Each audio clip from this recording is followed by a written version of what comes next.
Racikan Berita 1. Jadi kita hari ini bersama Pak Bonatua Silalahi, peneliti independen, dan Pak Marwan Batubara, peneliti juga lah ya. Peneliti dan pengamat, Tokoh publik, Pak. tokoh UGM. Pak Laksma Purnawirawan Muryono Aladin, alumni UGM asli. Ya. Tahun berapa, Pak? 75. Tahun 75.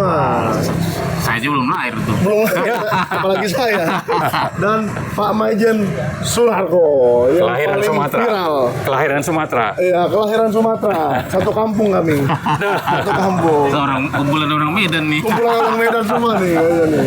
Nah, jadi Pak Bonatua di hari Jumat yang indah ini sedang mendatangi KPU, padahal sedang menggugat KPU ya. Iya. Sedang menggugat KPU di Pengadilan Negeri Jakarta Pusat, tapi datang ke KPU. Untuk apa nih Pak Bona? Saya juga kaget dengan undangan ini. Gimana Pak? Baik ya. Dari Pak Bona dulu. Kasih ya. Assalamualaikum ya. Selamat siang. Kita di sini sebenarnya ada agenda untuk gugatan lain. Ya. Di mana di KPU kan kita sudah sudah agenda gugatan membatalkan surat keputusan KPU tentang pencalonan presiden 2014 dan 2019. Di DKPP kita sudah melaporkan perbuatan pelanggaran etiknya karena menerima persyaratan fotokopi ijazah terlegalisir tanpa tanggal, ya, melanggar peraturan perundang-undangan. Itu kode etik yang menerima pejabat KPU-nya.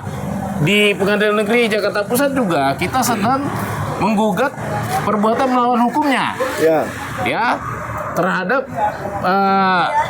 Undang-Undang Administrasi Nomor 30 Tahun 2014, Peraturan Menteri Pendidikan Nasional Nomor 59 Tahun 2008, dan Keputusan Menteri Pendidikan dan Kebudayaan Nomor 324 Tahun 1997. Nah, di sini kita masuk ke gugatan intinya. Ini yang keberapa tadi? Tadi udah ada yang di DKPP, di PT UN, di PN Pusat, dan ini yang keempat. Ini yang keempat. Oke. Jadi yang ini Pak, ini sebenarnya intinya untuk Membongkar ijazah. membongkar keaslian ijazah. Oke. Ya. Jadi Ijazah dan ijazah itu sama ya? ijazah ya. Nah, kita kesini memastikan kita kan sudah 3 kali mengirim somasi ke KPU. Oke. Ini berarti dari pengalaman di NO-nya gugatan CLS di Solo karena notifikasi 60 hari katanya kan.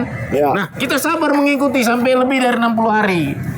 Setelah kita bersurat 60 hari yang lalu, kita kirim lagi surat notifikasi kedua supaya dijawab. Kita kirim lagi surat ketiga supaya dijawab. Nah, kita ternyata tadi datang kemari, kita kasih notifikasinya batas waktu cuma 3 hari. Ternyata mereka belum punya jawabannya, ya. Oke. Akibatnya ya minggu depan kita sudah bisa pastikan ya Pak ya, bersama Pak beliau tokoh publik Bang Marwan, Forum TNI Pak Laksma Muryono sama Jenderal Sunarko ya. Kita akan lakukan gugatan CLS. Oke. Yaitu gugatan supaya pertama hakim memerintahkan agar KPU mencari arsip fotokopi terlegalisir ijazah atas nama Joko Widodo tahun 2005 dan 2010 yang dinyatakan hilang. Oh, di KPU Solo. Di KPU Solo. Kenapa ini penting? Karena isunya di situ adalah insinyur, doktorandus, bukan insinyur. Ya. Kenapa hilang asli sepenting itu? Ya. Itu harus hakim nanti memerintahkan supaya dicari. Bila perlu dibuat pengumuman besar. Dimasukkan namanya ke istilah DPA, Daftar Pencarian Arsip. Seperti DPO ya. DPO lah, DPO sama Daftar DPA. pencarian orang, ini daftar pencarian arsip. Iya, karena arsip itu punya roh. Waduh. Roh masa lalu yang menceritakan apa yang terjadi di masa lalu. Berarti menurut Pak Bona sepenting itu. Menurut saya itu paling penting. Itu jati diri negara. Jati diri Warga Kota Solo Kota ya. Solo. Siapa wali kotanya? Berarti sekarang identitas Kota Solo ini semakin nggak jelas karena kehilangan arsip itu ya. Berarti mereka tidak menghargai wali kotanya. Iya. Ingin menghilangkan sejarah wali kotanya. Ya, betul. Kan itu simpel saja ya. Pak Wali Kota mungkin Kota Solo ini tidak tertarik untuk menampilkan pendidikan wali kotanya sebelumnya. Ya. Dengan menghilangkan arsip itu. Betul. Nah, yang kedua, yang terpenting adalah kita juga memaksa melalui hakim ya, supaya KPU melalui undang-undang kearsipan ini ya. Oh, ini undang-undang kearsipan di print ya. Iya. Setebal ini. Setebal ini. Supaya KPU menyerahkan arsip-arsipnya yang dari 2005, 2010, 2015, 2014, 2019 menyerahkan ke ANRI. Nanti ANRI harus memeriksa keaslian arsip-arsip yang itu disandingkan dengan keaslian dari dari sumber asli fotokopi. Ya. Jadi nanti melalui undang-undang ini kita berharap Bapak Joko Widodo menyerahkan aslinya sesuai dengan undang-undang. Ada di pasal 69 ya, kebacakan ya. Lembaga kearsipan berwenang melakukan autentikasi arsip statis dengan dugaan pembuktian. Pembuktian ini di bawah aslinya. Oke. Nah, ini nanti kalau publik mau lebih jelas, baca nanti di Peraturan Kepala ANRI nomor 1 tahun 2023. Di situ jelas disebut bahwa autentikasi harus dilakukan dua hal. Pertama, fotokopinya, dan kedua sumber asli fotokopinya itu harus diautentikasi. Harus dibawa. Nah, nanti kalau ternyata nanti ANRI sudah mengautentikasi, ternyata ada publik yang tidak puas karena ini produk TUN, publik nanti bisa menggugat, meminta supaya diautentikasi di laboratorium yang diinginkan oleh penggugat. Oke. Bisa aja nanti kita warga negara pingin ke Jerman atau kemana seperti itu, tidak masalah karena ini produk TUN. Tata usaha negara. Iya. Oke. Dan yang ketiga kebetulan ini terkait dengan surat kita untuk yang kemarin ditun kan kita sudah tolak ya. Ya. Ditolak hakim, disemisal dan kita cabut. Nah, untuk mengulang kembali yang ditun, kita berbuat surat, mengirim surat. Nah, setelah surat ini kita kirim, nanti kita akan lanjut minggu depan juga lanjut lagi ulang tunnya. Oke, jadi itu yang di PT UN kemarin dicabut bukan berarti Pak Bonatua menyerah ya? Bukan, justru kita menyempurnakan kekurangan kita. Oke. Jadi memang dulu ada hakimnya bilang itu 90 hari telat. Nggak boleh diteruskan, tapi kita memaksa. Iya. Sebenarnya bisa ada triknya begini, bersurat dulu supaya ibaratnya membangkitkan yang mati. Ya ini namanya membangkitkan yang mati. Dengan begitu nanti unsur 90 hari kita sudah lewati. Ya, 90 harinya dihitung sejak ini, tanggal 20 ini. Oke. Plus 10 hari ya. 10 hari kan mereka punya waktu jawab 10 hari kerja, tapi nggak dijawab-jawab juga nih. Makanya kita sekarang berhak sudah punya starting point untuk melanjutkan ke petun. Oke. Gitu. Sebelum saya ke bapak-bapak yang membersamai, saya mau tanya Pak Bona. Kemarin kan kita sempat ke DKPP yang saya dijadikan saksi, padahal menyaksikan sedikit saja, nggak apa-apa. Di mana ketua KPU yang masih aktif sekarang datang, semua komisioner KPU datang, dan mereka mengaku mereka sendiri sudah membaca langsung surat-surat dari Pak Bonatua. Berarti kan mereka sudah punya perhatian khusus terhadap surat kalau datangnya dari Bonatua Silalahi, kira-kira begitu. Nah, menurut Pak Bona, kenapa surat ini dari 15 April, mana tadi ada yang 15 April kan Pak? Iya. Nah, menurut Pak Bona ada apa dengan surat yang satu ini, kok apa belum dibaca? Apa masih dipikir-pikir? Apa memang susah untuk dijawab suratnya? Sebenarnya apa ya? Mereka tadi sudah jawab, sudah dibaca. Ya. Tinggal prosesnya. Karena memang ya ini kan agak sedikit hati-hati lah ya. Nah, karena ini berhubung hukum. Kita juga nggak perlu penting-penting amat sebenarnya minta jawaban mereka. Karena ini hanya untuk menekan tombol perang saja. Ya. Dijawab atau tidak, itu menekan tombol perang di pengadilan. Di pengadilan. Sudah terpenuhi unsur tanggalnya. Ya. Nah, makanya kita memastikan kalau memang ada jawaban yang bagus, berarti ada yang mau kita sidangkan jelas. Tapi kalau tidak ya terpaksa nanti triknya agak berbeda gitu. Oke, terpaksa nanti mereka jawab di persidangan saja. Iya, dan butuh sesi khusus jadi menjawab. Oke. Itu. Nah, mungkin saya ke Pak Marwan dulu ya, karena jarang-jarang nih Pak Marwan saya lihat datang ke KPU begini. Apa yang spesial dengan suratnya Pak Bonatua sehingga Pak Marwan mau langsung turun? Ya, saya kira kita bicara ijazah Jokowi itu masih belum jelas prospeknya itu akan tuntas atau tidak. Ya. Justru saya khawatir dari klaster 2 yang dijadikan tersangka oleh Polda Metro Jaya. Polda Metro yang digugat Jokowi itu ada prospek untuk akhirnya damai. Saya tidak menuduh, tapi saya mengkhawatirkan. Sehingga kalau akhirnya damai, maka pembuktian ijazah atau pokok perkara itu tidak akan pernah diproses. Nah, sementara kalau dari klaster 1, mereka ini terus dizolimi. Tapi dari Polda, misalnya itu untuk penyerahan ke kejaksaan itu tidak jelas kapan. Ya kan? Harusnya sudah bisa ya. Ya, kalau memang akhirnya ini diulur-ulur, yang tadi itu ada prospek damai, maka kita ke pokok perkara itu akhirnya tidak akan sampai. Nah, saya melihat ini ada prospek. Dan yang penting sebetulnya kita tidak mau berhenti dengan agenda skenario yang dijalankan oleh geng Solo. Terutama ini Jokowi, oligarki, dan juga yang didukung oleh Polri. Kita tidak mau untuk akhirnya nanti pokok perkara itu tidak tuntas, tidak disidangkan, maka kita melakukan ini. Yang penting ini terus hidup. Ini bicara soal politik, bukan cuma masalah hukum. Kalau sudah hukum itu saya kira tadi kita bicara Dr. Andes dengan insinyur saya ini sudah bermasalah. Jadi kalau dibilang hilang, itu saya kira tidak benar, itu dihilangkan. Kenapa? Nanti kalau ini dilihat ini Dr. Andes ini insinyur, udah kelihatan sekali kejahatannya, pemalsuannya gitu ya. Kemudian juga kita sudah paham sebetulnya yang ada lembaga-lembaga negara yang ada di balik bagaimana supaya pembuktian ini tidak terjadi, itu terutama adalah yang namanya Polri.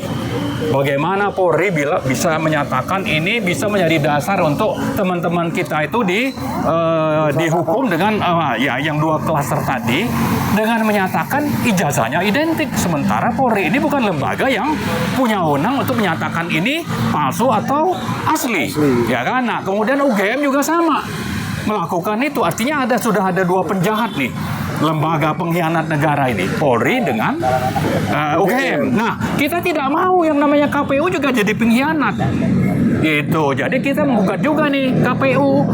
Tolong Anda fungsinya apa? Tunjukkan itu dokumen. Dengan begitu nanti kita bisa nanti membawa itu di pengadilan. Dan yang paling penting sebetulnya bagi Presiden ya, ini supaya menjamin terjadinya proses di pengadilan untuk pokok perkara tadi. Saya yakin Presiden bisa nih mengintervensi KPU misalnya, atau mengendalikan Polri untuk supaya tadi pokok perkara itu bisa benar-benar disidangkan di pengadilan dengan pengadilan yang benar, yang sesuai dengan prinsip-prinsip pro justisia. Itu yang kita inginkan sebetulnya. Oke. Ya. Bapak percaya bahwa mayoritas masyarakat Indonesia menginginkan pembuktian itu? Oh, sangat-sangat percaya. Yang dulu pendukung Jokowi aja kan sudah justru berada di garis bersama rakyat untuk menggugat. Ya, apalagi yang tadinya itu normal atau tidak terlalu peduli. Tapi dengan situasi yang seperti sekarang ini, jelas mereka akan sangat berharap ini ada pembuktian pokok perkara tadi. Oke, terima kasih Pak. Saya geser ke sebelah sana ya. Siap. Menutup kamera tapi nggak apa-apa, karena saya juga. Saya ke Pak Mur dulu. Ya, sebelum ke Pak Narko nanti finalnya, karena paling gol. Narko yang geser ya boleh. Oke. Ini yang digeser. Ini kan sudah melihat Bapak ikut sama Bapak Bona di Pengadilan Pusat, dan sekarang ikut lagi di gugatan yang melawan KPU ini. Sebenarnya apa sih pemikiran dari para purnawirawan TNI? Kenapa kok ijazah ini penting sekali? Kalau masyarakat kan mungkin ada yang merasa dibohongi karena selama ini memilih atau tidak memilih, tapi ternyata kok bisa lolos. Kalau dari TNI sendiri, purnawirawan TNI bagaimana Pak? Ya, makasih. Jadi gini, pertama kami melihat bahwa permasalahan ijazah Jokowi ini jelas kalau ini terbukti bahwa itu palsu adalah kejahatan terbesar di Indonesia, mungkin di dunia. Ada seorang presiden yang mempersyaratkan masukan dengan syarat ijazahnya palsu. Ini kejahatan terbesar dan ini kejahatan luar biasa. Karena itulah kami tidak akan bosan-bosannya dan kami tidak akan berhenti sampai ini terbukti. Karena kami kan bilang bahwa ini ijazah palsu, ya kami ingin buktikan bahwa ijazah ini palsu. Ya. Ini sangat terbukti.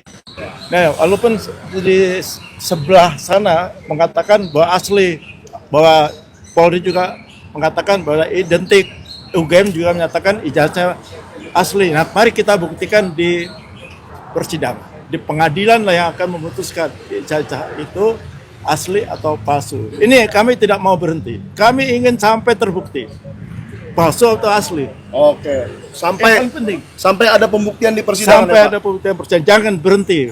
Kita melihat ada beberapa teman-teman yang sudah mulai berhenti, sudah mulai melemah. Nah, Ya. kami tidak akan. Dan kami dari forum, terutama forum Purnawirawan Prajurit TNI, tetap akan melangkah untuk kita bersama-sama dengan rakyat untuk kita buktikan secara transparan, terbuka bahwa peradilan atau pengadilan lah yang akan menentukan bahwa ijazah Jokowi ini asli atau palsu. Kalau ini palsu, ya ini udah jelas nih kejahatan luar biasa. Itu hukumannya penjara itu. Hukum mati. Hukum mati malah. Iya, itu udah pembohongan luar biasa itu, luar biasa sekali. Iya, Tapi tapi oleh karena itu kami tetap tempuh. Maukah itu ke Petun, maukah itu ke CS, kemana saja, maukah itu ke DKPP, kami tetap mengawal. Kami tetap membersamai Pak Bonato untuk kita bisa. jadi melalui jalur bersama-sama. hukum ya, Pak. Pasti Melalui kami jalur hukum. melalui jalur hukum yang konstitusional. Nah, kalau yang sudah Bapak lihat dari pengadilan yang satunya, Pak, kan sudah melalui proses mediasi 4 kali ya. Sudah 4 kali dan tergugatnya juga sama KPU. Kalau Bapak melihat KPU di dalam perkara itu seperti apa sikapnya dan apakah mereka akan mau dengan baik-baik menyerahkan dokumen ini dan supaya ini diautentikasi, Pak. Ya, jadi yang di gugatan kami di Jakarta Pusat itu jelas-jelas KPU, Bawaslu, dan UGM itu tidak punya niat baik untuk kita menyelesaikan dengan sebaik-baiknya. Kami kan mengajak sebenarnya sesuai jalur hukum, secara konstitusional untuk kita sama-sama membuktikan bahwa legalisasi ijazah Jokowi yang dipakai dari awal 2005 ya, 2010, 2012 sampai 2014, 2019 itu legalisasinya tidak sah. Dan tanda tangannya pun kami ragukan. Oleh karena itulah kepada mantan Dekan Kehutanan Prof. Naim dan Prof. Budiadi. Kami minta hadir tuh untuk itu. Kami ingin bertanya, Prof, apakah ini betul-betul tanda tangan Anda? Kalau itu betul Anda mengakui karena itu sudah benar. Yang berikutnya adalah, Prof, kenapa tidak ada tanggal, tahun, bulan, dan tahun? Itu melanggar persyaratan aturan di legalisasi sebuah ijazah. Itu sudah jelas melanggar undang-undang dan peraturan Menteri Pendidikan dan Kebudayaan. Oke, berarti memang karena ada keanehan Bapak bersama Pak Bonato menggugat ya. Bukan karena alasan pribadi atau apa ya seperti dituduhkan orang. Saya nggak kenal sama mereka. Yang saya kenal dia itu mantan presiden. Saya malu terus terang punya presiden kok Pembohong. pembohong. Ya, Itu soal bangga aja. Iya, ya. itu kan legalisasi untuk mempermudah aja supaya itu diterima persyaratannya ketika pencalonan diri sebagai pejabat negara. Oke, Pak. Nah, sekarang saya ke Pak Narko karena kita mengejar waktu sholat Jumat, Pak ya. Ya, udah teriak dulu betul. Nah, Pak Narko, ini saya bertanya sebagai sesama orang Medan nih, Pak. Kira-kira kenapa sih kok persoalan ijazah ini kok berlarut-larut sampai bertahun-tahun nggak ada pengadilan yang berani menyidangkan, nggak ada polisi yang berani memeriksa dengan jelas, tidak ada arsip nasionalnya tidak berani, KPU-nya pun tidak berani. Kok Pak Narko doang yang berani ngomong? Karena nggak digaji. Terima kasih Bung Michael. Siap.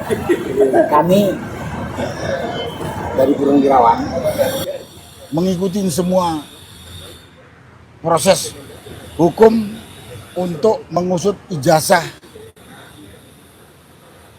Jokowi. Yang kami sebetulnya saya pribadi nanti Itu udah 99,99% dia tidak punya ijazah. Saya pribadi dan kumpulan purnawirawan lain juga seperti itu pendapatnya. Sehingga bukan hanya Pak Bonatua ini aja. Kasus Roy Tipa kita di dalamnya sana. Kasus Rizal Rustam dengan Kurnia saya di sana, di dalamnya sana juga. Kemudian waktu Pak Subhan Palal mengejar saya, kita ada. Karena apa? Itu tanggung jawab kami warga negara yang sekarang masih hidup. Walaupun sebenarnya kami itu sudah punya kesimpulan sementara. Semua proses ini adalah dagelan penegakan hukum dan permainan politik kotor. Menurut saya pengusutan dan pengejaran ijazahnya Jokowi ini adalah dagelan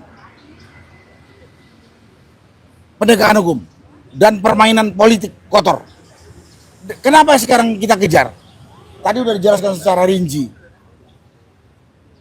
Di KPU ini, termasuk di KPU di Solo Dan Jakarta tentunya. yang namanya arsip ijazah Jokowi untuk pemilu untuk pilkada wali kota 2005 2009 nggak ada. Dan kita dapat banyak sumber di sana dia menggunakan gelar Dr. Andes. Dokter Andes ya Pak. Nah, begitu pindah dia menjadi gubernur jadi insinyur. Itu sudah indikasi kuat dia melakukan pemalsuan atau dia tidak punya ijazah. Sampai ke presiden di 2014, 2019, 2019 itu fotokopi ijazahnya dilegalisir tanpa tanggal. Jadi makanya saya katakan ini permainan dagelan hukum. Yang saya pernah katakan, kalau penegak hukum jujur, pemerintah ini jujur, ini nggak perlu seminggu selesai kok. Ya. Manusianya yang dikejar Jokowi masih ada. Panggil Jokowi, mana ijazahmu? Selesai. Tapi di sini banyak penipu, banyak pengkhianat bangsa. Ya kan? Penipu, pengkhianat bangsa, orang-orang yang nggak punya malu. Terjadi dagelan ini. Sehingga bertahun-tahun. Nah, karena itu kita mengatakan ini ada permainan politik kotor. Ini Jokowi ini dengan pendukung dan begundal-begundalnya suatu kekuatan politik cukup kuat. 10 tahun dia udah berkuasa. Udah menyiapkan orang, menyiapkan organisasi, Di berbagai tempat ya, Pak. menyiapkan anggaran cukup besar. Ya. Sekarang kami sebagai warga negara udah malu kepada dunia internasional. Punya presiden berijazah palsu. Sudah malu kepada dunia internasional, bukan hanya di dalam negeri saja. Punya presiden berijazah palsu. Iya. Tapi yang Bapak lihat, yang Bapak bilang dagelan penegakan hukum ini, apakah ada mungkin nih oknum-oknum aparat yang masih takut? Misalnya nih, waduh, yang mau diproses Joko Widodo presiden nih. Antara dua, Takut gitu Pak. takut atau sudah terbeli atau dibayar. Oke, takut atau terbeli atau ya. dibayar. Contohnya kasus yang sekarang dihadapi oleh Roy dengan Tipa. Iya. Tadinya ada si Rismond di situ. Satu sudah membelot. Aduh. Muncul Dia lagi nama dia ya. intinya dia adalah menanyakan keberadaan ijazah Jokowi. Ya. Tahu kemudian dia dikriminalisasi dengan mengatakan dia telah mencemarkan nama baik Jokowi. Betul. Tapi Jokowinya sendiri tidak pernah menunjukkan ini loh ijazah gua. Ini kan permainan dagelan hukum. Ya. Kalau namanya dagelan itu sama dengan sinetron, sama dengan skenario, ada yang membuat naskahnya. Siapa yang harus dikalahkan, siapa yang harus dimenangkan kan? Tentunya yang dikalahkan ada yang lemah. Ya. Ya, yang lemah ya. Itu kan. Nah, kira-kira apa yang berbeda dengan gugatan yang kali ini, Pak? Nah, ini jalannya saja. Kalau sana langsung menyerang orang yang dikejar, ini melalui institusi.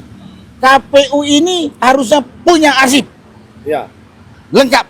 Kita tanya itu kepada dia. Sampai sekarang belum dijawab. Betul kan Pak Benoto? Betul. Ya. Malah Jadi hilang. kita jalannya mau macam apa? Ada ke KPU, ada ke ANRI, ada ke yang bersangkutan. Jadi saya katakan sekali lagi, tadi saya katakan baru, ini dagelan penegakan hukum. Dagelan itu ada skenarionya, ada naskahnya, udah ditentukan dalam naskah yang akan dikalahkan siapa. Dan saya katakan ini permainan politik kotor. Karena yang dimenangkan adalah kelompok yang kuat, walaupun dia salah, walaupun dia pengecut. Nah ini semua sebetulnya tergantung pada pemerintah. Saya katakan tadi, kalau pemerintah jujur, dalam hal ini pemerintahan Prabowo ya, karena dia topnya, Pemegang kuasa tinggi. Kalau dia perintahkan polisi untuk menegakkan hukum dengan benar sesuai dengan hukum, nggak sampai 1 minggu. Tapi karena Prabowo sebagai presiden nggak bersuara, membiarkan saja, pasti ada maksud tertentu. Maksud tertentu itu ada di kepalanya Prabowo. Silakan ditanya sama dia. Tanya sama dia. Tanya sama Prabowo, apa sih maksudmu? Nggak gini. Karena kalau begitu Prabowo katakan, hei polisi atau Kapolri, bertindaklah kau sebagai penegak hukum. Nggak sampai 1 minggu selesai kok. kasus ijazah ini. Sekarang karena dia juga nggak pernah ditegur sama bos saya namanya Prabowo ini, ya suka-suka gua lah, gua manfaatkan lah ini untuk nama besar dia, untuk cari duit lah, dan lain sebagainya. Atau takut dia sama Jokowi. Ya, dia mungkin. Kan? Yang pernah melantik dia dulu. Tapi sekali lagi, tadi kami sebagai warga negara, kembali lagi, kami malu sama warga dunia internasional. Pernah punya presiden penipu. Itu satu. Yang kedua, kita juga minta pertanggungjawaban sama Jokowi. Yang kita duga sekarang punya ijazah palsu, sempat jadi presiden 2 periode, dia udah mengacak-ngacak kehidupan bernegara. Mengacak-ngacak hukum, mengacak-ngacak ekonomi, mengacak-ngacak sosial budaya. Kita akan minta pertanggungjawaban itu. Ini jadi bukan karena saya punya dendam pribadi, enggak.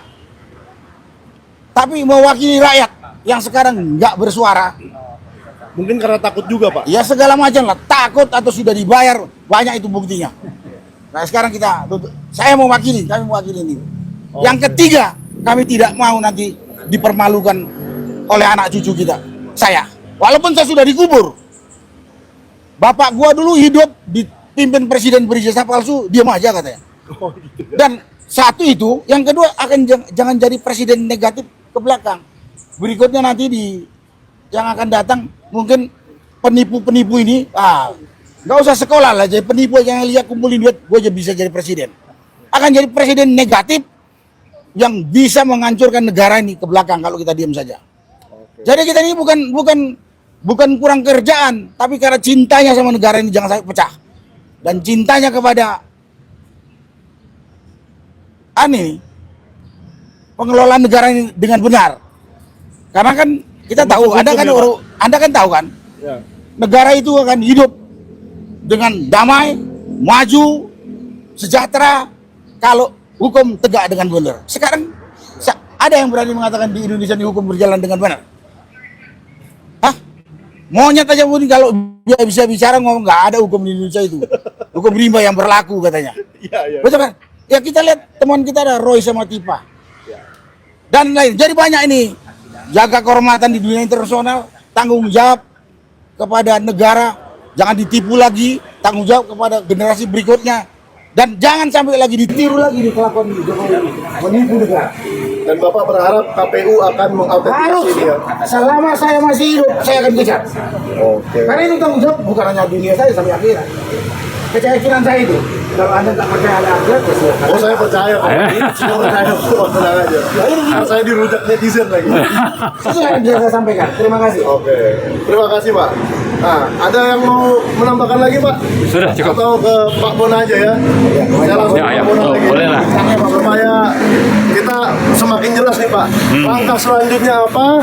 Kalau dari Pak Narko dan Pak Mur kan sudah jelas semangatnya itu untuk mencari ijazah Jokowi dengan apapun jalannya Untuk menjaga NKRI. untuk menjaga NKRI, apapun institusi yang harus digugat, apapun yang harus kita cari jalan manapun. Nah, tapi Pak Bona kenapa memilih ke KPU dan langkah berikutnya bagaimana?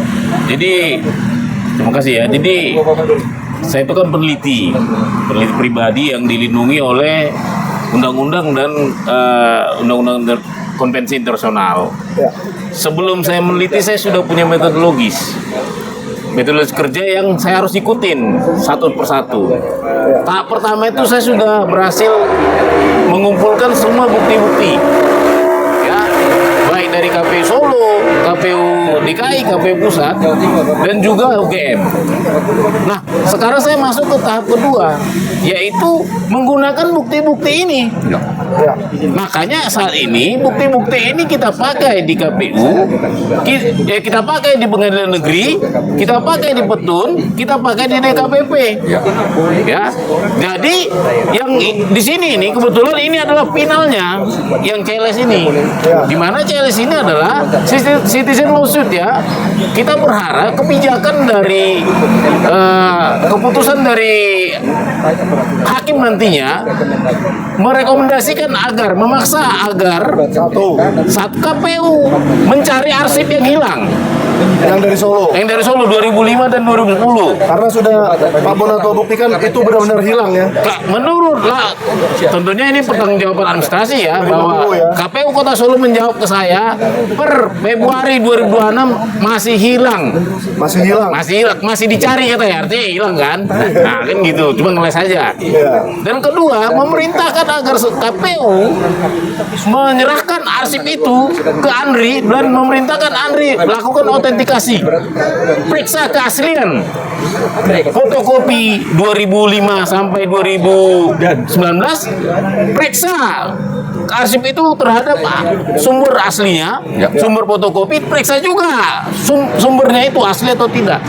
Kita jangan sampai seperti sumber-sumber yang hilang. Ya. Dan ketiga itu ya kita akan mengulang ke Petun, ya minggu depan kita akan gugat lagi ke Petun. Nah ini langkah yang cukup strategis juga. Karena apa? Ini berbicara tentang penggunaan fotokopi ijazah terlegalisir yang diduga tidak sesuai dengan peraturan perundang-undangan. Seperti itu. Oke.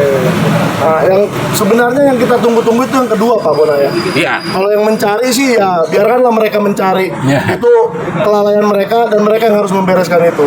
Tapi yang nomor 2 ini Pak, saya pengen nih masyarakat pasti pengen tahu, kalaupun KPU mau memberikan salinan terlegalisirnya kepada Andri, itu menurut saya cukup gampang. Tapi bagaimana hakim bisa memaksa Pak Jokowi untuk membawa ijazah aslinya untuk diautentikasi? Itu menurut saya yang agak berat Pak. Itu Bisa nggak? Enteng itu. enteng. Begitu Presiden Prabowo perintahkan, Pak, ini hadir di pengadilan, mau deh. Oh, no. Jadi semua tergantung Pak Prabowo ya. Paling bertanggung jawab di negara ini adalah Presiden. Oh, Dalam hal ini Presiden Prabowo. Pak Bona setuju kah? Atau gimana? Sebenarnya saya kembali ke undang-undang. Itu sudah diatur di Undang-Undang Kearsipan nomor 43 tahun 2009. Ya, itu harus dilakukan. Harus dilakukan. Malah sebetulnya KPU juga pada saat dia menerima dokumen itu, fotokopi terlegalisir, dia pertama seharusnya memeriksa keaslian autentikasi dokumen itu di awal. Tapi ya sudahlah, kita kan nggak bicara masa lalu. Ya, kita kan nggak bisa pakai mesin waktu. Iya, Lagi, ya. ada tahap berikutnya. Undang-undang ini jelas kok menyebut Undang-Undang Kearsipan ini ya. Dan harus memaksa Pak Jokowi untuk membawa ijazah asli. Iya, karena ini undang-undang pemerintah. Di sini banyak disebut bahwa ada 2 tahap autentikasi yang harus dikerjakan. Ya. Yang autentikasi saat status arsip dinamis sudah lewat. Sudah lewat. Sekarang status statis, mumpung masih ada barangnya, beliau juga masih hidup, pelaku KPU-nya masih hidup, ya udah serahkan saja. Ya. Nah pertanyaannya kan akan menjadi miris kalau ternyata sebenarnya 2014 juga dinyatakan hilang menurut saya, karena waktu Komisi Informasi Pusat datang kemari berkunjung, namanya ada di salinan disebut namanya pemerintah tempat, itu barang tidak ada. Oh, Ada di salinannya, ada di keputusannya. Nah, lantas ke komisionernya pulang, disusullah surat oleh KPU menyatakan bahwa arsip sudah ada. Yang nggak mungkin lagi mereka pulang kemari 2 hari kemudian. Makanya mereka buat di putusannya bahwa mereka tidak memeriksa barang itu. oh, jadi setelah 2 hari setelah itu baru ketemu ya? Iya. Oke, ya kita berharap aja lah Pak ya, Iya. bahwa Pak Jokowi mau dengan, ya menurut saya dengan baik-baik lah, secara negarawan, bawa saja ijazah asli itu ke Andri. Kita tidak menuntut harus dibawa ke kita, harus dibawa ke Pak Bonato, harus Pak Bonato yang periksa, enggak juga. Periksakan saja di Andri, siapa tahu ada penyakitnya, ijazah itu diperiksa ya kan? Iya. Nah, kalau memang dinyatakan asli, ya kita lihat pemeriksaannya itu sudah benar apa belum untuk menyatakan itu asli. Tapi itu dulu. Kalau nyatakan asli juga, kita punya hak konstitusi untuk tidak setuju dengan Andri. Ya. Kita bisa tuntut di petun. Nah itu yang Bisa, iya kita kan untuk di petun CLS supaya diuji pakai ke lab lain. Ya. Bisa aja, konstitusi mengatur kok. Jadi jangan takut. Sebenarnya undang-undang ini, untuk kebijakan Republik ini sudah cukup baik. Semua ada. Intinya Pak Bona tidak berhenti mencari ijazah Jokowi ya. Tidak berhenti. Oke. Ada closing statement lagi atau cukup? Saya rasa cukup. Cukup ya? Oke, terima kasih Pak Kasih. Bonatua, Pak Marwan Batubara, Laksamana Pertama, Purnawirawan Muryono Aladin, dan Maijen yang paling garang dari Kopassus ini. Dulu satu ini sama Pak Prabowo ya. Tapi kita harapkan Kopassus yang sekarang sudah menjadi presiden itu, Pak Prabowo akan tegas supaya meminta Pak Jokowi baik-baik, kan sering ke rumahnya, sering ke Solo, dan seringlah bertemu gitu kan. Udahlah Pak Jokowi, kita sudah capek bertahun-tahun, bawa sajalah ijazahmu ke Andri daripada Pak Bonatua menggugat. Biar dicabut aja Pak gugatannya ya. Boleh. Kalau memang dikasih ke Andri, Ya. ya udah, buat apa lagi digugat kan? Tentu kita berterima kasih sekali karena itu meringankan semuanya. Iya, jadi Kita pun nggak juga capek. ringan, nggak capek. Pak Jokowi pun nggak capek. Iya, ya kan? nggak mahal-mahal bayar pengacara. Iya. Satu lagi, kan tadi kita baru menekan Presiden Prabowo. Iya. Sekarang kita menekan Jokowi. Punya malu kau. Ya. Bertanggung jawablah kau. Oh. Secara sadar tunjukkan ijazahmu. Bawa ke Punya arsip atau tidak? nasional. Ya, kalau ada kasihkan ke Andre. Oke. Terima Jadi kasih. jangan seperti sekarang ini. Bahwa semua nilainya pengecut tak bertanggung jawab. Oke. Ya, jadi berhentilah bersembunyi. Bersih. Bawa saja ijazahnya ke Arsip Nasional supaya persoalan ijazah ini selesai. Ya. Terima kasih semua yang sudah menonton.